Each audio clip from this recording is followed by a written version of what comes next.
About 25 years ago, when I first became a professional speaker, I had the great fortune of sharing the platform with Jack Welch, the former CEO of General Electric. And I got to spend a little time with him backstage, and he gave me some of the best advice. I said, Mr. Welch, I'm doing turnarounds, corporate turnarounds. I'd really just started doing work with Johnson & Johnson and doing the turning around their low and mid-performing teams. I said, what's the best advice you can give me? Because he was really the guru at that time of turning around with, at that point, was one of the biggest companies in the world, General Electric. And he had been given so much credit for so many turnarounds over the years. He's, the best guy really in the country at that time doing the work I was just getting started in. And he said, Steve, I'll give it to you straight. He goes, it's rough. I get that it's rough. HR won't like it, but here's the best thing you can possibly do no matter what kind of organization you're building. You cultivate the strong and you call the weak.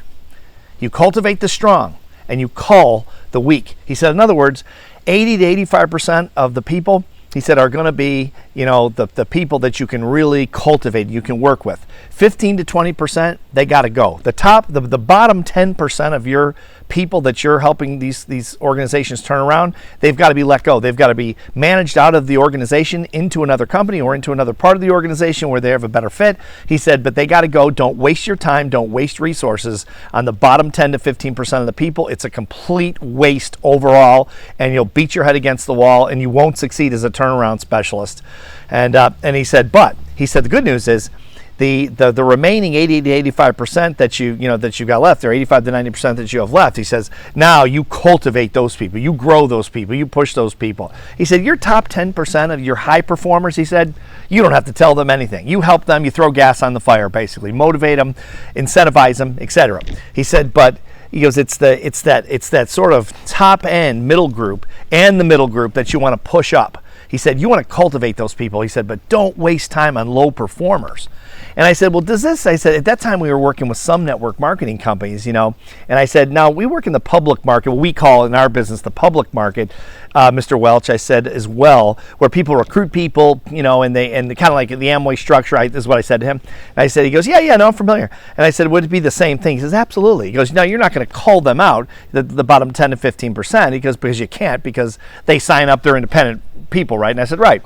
And he said, you don't call them out. He says, but what you recommend to people is that they don't spend much time with those people. They're wasting their time. He said, he goes, it sounds rough. He said, but people that have lost their whole lives or have not really worked hard their whole lives, or they were lazy their whole lives, or they just can't find a way to win, or they don't have the motivation, whatever it is, they tend to keep doing that. He said, so don't push a rope up a hill.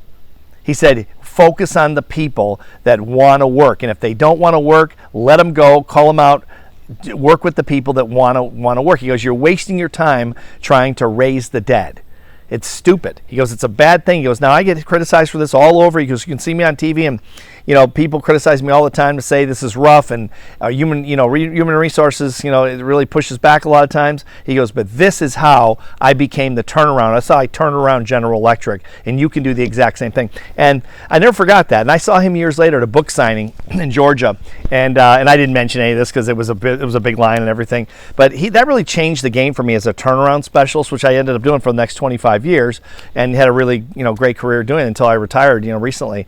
But this is great advice for anyone leading or managing a team. Cultivate the strong, call the weak. Don't waste your time trying to raise the dead. It just doesn't work. It's a noble effort. I get it. And I know that people with big hearts want to do it. It just doesn't work.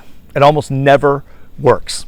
So, but you can cultivate, the good news is you can cultivate the strong. Great strategy. I used it my entire turnaround career, and it worked extremely well all over the world. Wherever we did it, and whatever company we did it in, it really worked. So, something to think about.